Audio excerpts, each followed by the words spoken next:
Hi there, my name is Debbie Savage and welcome to my YouTube channel. In today's video, I'm going to share with you my recent experience with having laparoscopic surgery. I had an 8 centimeter ovarian cyst removed on the left side, also my left ovary and left fallopian tube, and my right fallopian tube. We did keep the right ovary there, and a uterine biopsy, if I didn't mention that earlier. So if you are interested in learning about my experience, then this video is for you. I had my surgery on August 7th and today is September 11th, so it was 35 days ago. So the day before surgery was a really big day. I was really anxious and nervous, but just so excited to embark on the journey of getting better. And first things first, I had to take a shower. So I scrubbed my body really good, washed my hair, shampoo and conditioner, and then after the shower I made sure to not use any lotion and perfume because you're not allowed to do that, and brushed my teeth really well. Also, I was not allowed to have any food after 6 p.m. So no food. I did have some water and I was preparing for hopefully a good restful night. The morning of surgery, unfortunately, I did not have a restful night. I'm just in a lot of pain and really uncomfortable. The pressure from my cyst was causing back pain. I was losing my appetite, and just having the distension and the swelling on your stomach is just so uncomfortable. That night was really rough. I brushed my teeth that morning to make sure that I didn't swallow any water, and made our way to the hospital. My recommendation is to wear something really comfortable. So I had like my oversized pajama bottoms. I wore my slides so I can get in and out of my feet. And also I had like a button-up shirt so I can just get in and out of my top really easily. My hair was still wet from the shower last night. It was in a bun. My hair was in a bun. Oh, and also remember to take all of your jewelry off. So I took my wedding ring off, and I wear it on all the time, so it's obviously weird to have it off, but just for safekeeping, I took it off and left it at home. My Apple Watch was off, any earrings. Oh, and I forgot to mention, like, no makeup, your face is clean. And I was gonna put my contacts in, but I remembered like contacts were no-go, so I was somewhat blind going into the doctor's appointment. But again, just really anxious and just excited to get the show on the road. So I went to the pre-admissions department to get checked in there, and waited my turn, filled out the paperwork. I arrived about an hour and a half earlier before my operation date, and when it was time, I was walked over into the surgical area, and my husband was there with me, and I met with the attending nurse, and she was really nice, and I was just getting so nervous, honestly nervous for when they insert the IV. Like, that part makes me so queasy, and also just really anxious because I've had a couple experiences where it was really painful. So I was just really nervous about that. But they had some cloth that I'm guessing was antibacterial that I had to use. They were like huge baby wipes, one per each like body part, so there's no contamination. So I used that to wipe like my right arm clean, my left arm clean, my torso. They helped me with my back and my legs, and that was unusual. I don't remember doing that with my last surgery, but I had that done. And I was put into a hospital gown, and then as time went by, I met the staff, more of the nurses. I had to get my blood drawn because I actually didn't get a chance to do like this pre-surgery checkup. So luckily I was able to have my surgery, obviously. and they had my blood drawn just to make sure that everything was in order. So I'm really glad that took care of me. Everybody was so nice. My doctor came in and he's absolutely wonderful, and there's just no better feeling to feel like you are supported, that your team is knowledgeable and skilled and is compassionate and just cares about you getting better. So it came time to getting the IV ready, and if you guys haven't had that done, I can tell you a little bit more about it. They usually choose like my left hand. Somehow they were able to find a vein, and they found a vein here. And so first there is like the numb shot, and yeah, that didn't feel good. But if they didn't do that and they just inserted the IV needle, which is much longer and thicker, you would not be happy. That would not be fun. So they like numbed the site, and yeah, she warned me. She's like 10 to 15 seconds. It's going to feel like it's going to really burn. And I'm like, okay, in my head, you can do this. 10 to 15 seconds of burning is going to be fine. You're going to be fine. And she was right. I felt it, and I just took a deep breath. But, you know, within the few seconds, it was gone. And what I liked about this experience with this nurse was just that she was really thoughtful, like walking me through it, and she didn't rush it. And she gave like the spot on my hand, you know, a few minutes for it to be numb. And I noticed at my for surgery that I had prior, when I had my IV, they did the numb thing and they just went straight into putting the IV, and that's where it was really painful, because my hand was not sufficiently numb.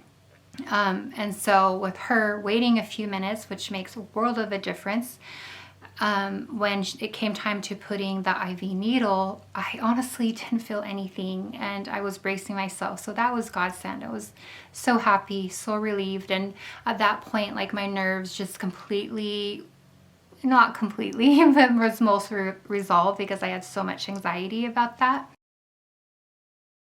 So the anesthesiologist came, and I didn't realize that he had called me the night before. This is what they do. They call you the night before to go over the procedure, to have that phone call. And I didn't get that call, and he was very nice, and he asked if I had any concerns or questions, and I just felt really, really comfortable about everybody who was on my team that day.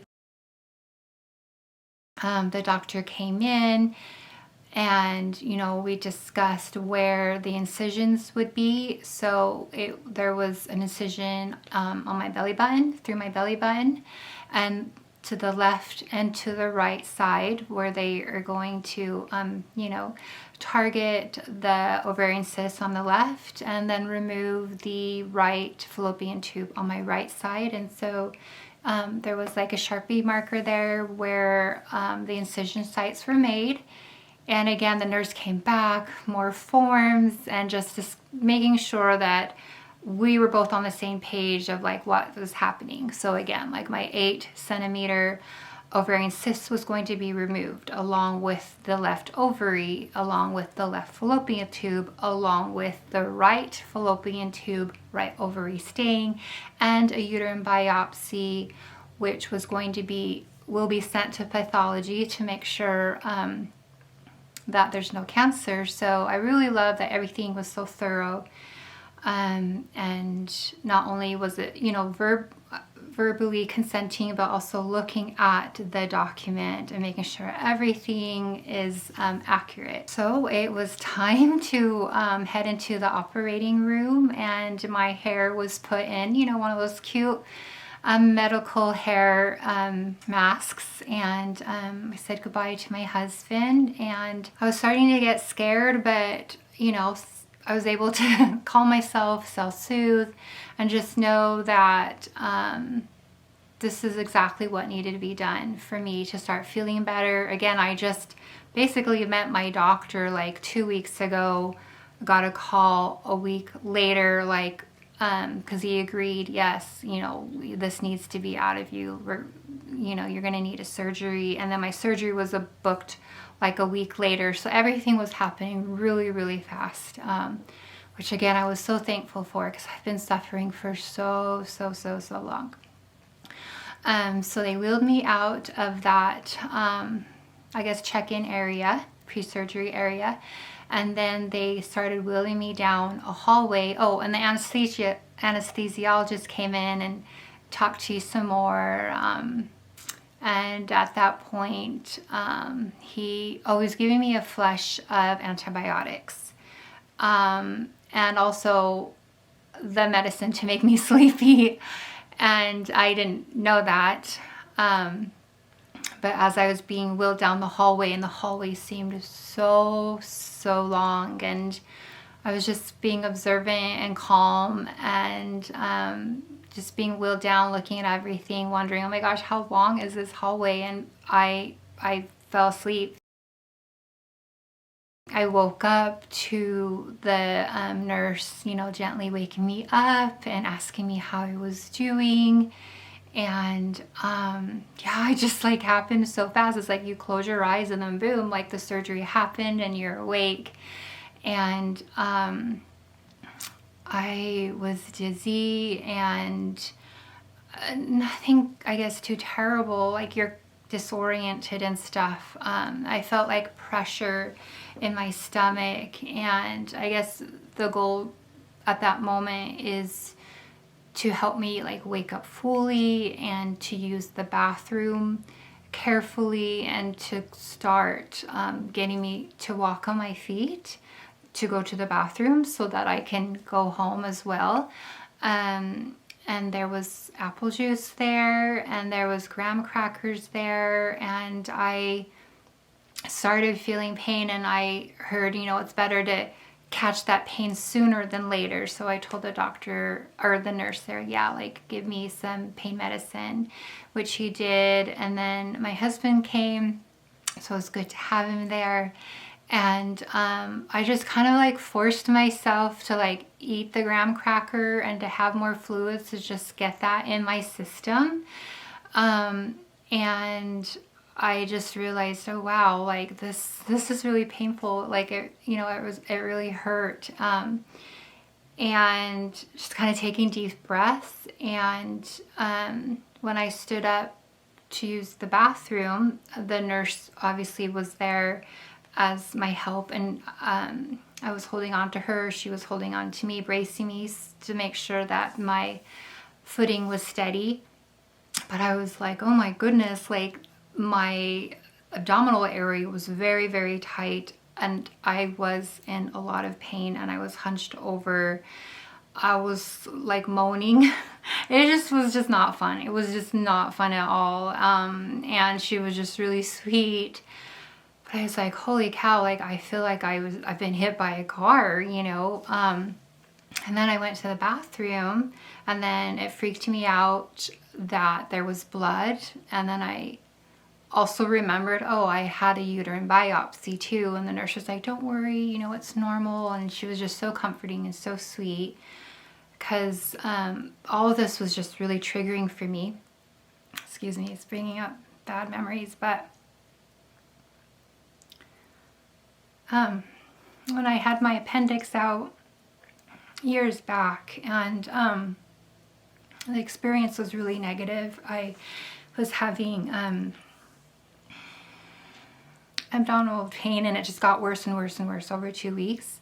So basically my husband took me to the emergency room, and after several hours of isolating what it couldn't be, they realized it was my appendix. But anyway, the nurse is there. I won't say where, but it was in the Los Angeles area, and I currently live in Orange County. Anyway, it's, I guess, besides the point. But the nurses there were just really, really mean, not very compassionate. When I was trying to walk to the bathroom, I mean, I couldn't even move my legs, because again, it just felt like somebody like sucker punched me in my stomach like a million times, and they were like yelling at me at stuff.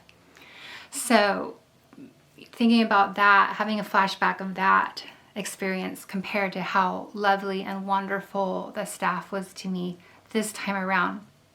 It was just amazing. Okay, I'm back. I just had to get my bearings there. Anyway, okay, I'm good. So going back to the story, I was able to use the bathroom, and the nurse encouraged me to, drink water and have the crackers, and they just wanted to know, basically wanted to see, if I was well enough to leave. Not that they were trying to rush me out or anything, but I think they just wanted to assess like how I was feeling to better care for me. And I thought I was feeling better, and I actually got up to okay, babe, let's go home. And I realized, oh my gosh, my head was dizzy, the pain was intense, and I was like, it's better to be safe than sorry. And so I asked to stay a little bit longer, and again, they were completely accommodating. I had more pain pills. And I think I think it was an hour, 45 minutes, I was like, yeah, let's attempt doing this. I can't remember if I went to the bathroom one more time. I want to say that I did. But anyway, yeah, so they removed the IV from my hand and put my clothes back on, and carefully sat me in a wheelchair and wheeled me to the parking lot where my husband was going to meet me. This is a really helpful tip. And we just didn't really think about it, but we have a van, and a van is more low profile to the ground, and we also have an SUV. Well, we went to the hospital with the SUV, and in hindsight, it would have been much better to be in our Honda Odyssey, because, you have to hold on to the car handle and get your body into the car, lift yourself up into the SUV, and that was painful. I didn't like that. It hurt. And just the ride back home, my husband was really careful, but just the bumps on the road and stuff like that, I read that some people recommended bringing a pillow on the ride and just kind of holding on to it and soothing yourself that way. That would have been a great idea. But yeah, if you can bring a low profile car where you can just sit in more easily, that I would recommend that. We got home, and I just remember taking baby steps. I just was actually in a lot of pain, and it completely reminded me of having my appendix removed. It was that pain and the discomfort was just like that. And I was making my way up into our master bedroom, and again, just taking baby steps up the stairs, and we made the space more comfortable for me. And I'm going to create another video sharing you some of my tips of things that you can have on hand to make your recovery better, because I feel like it definitely helped me a lot with helping me more mobile and minimizing the pain of getting in and out of bed. So I definitely invite you to watch that video. But yeah, I was just ready to close my eyes and sleep.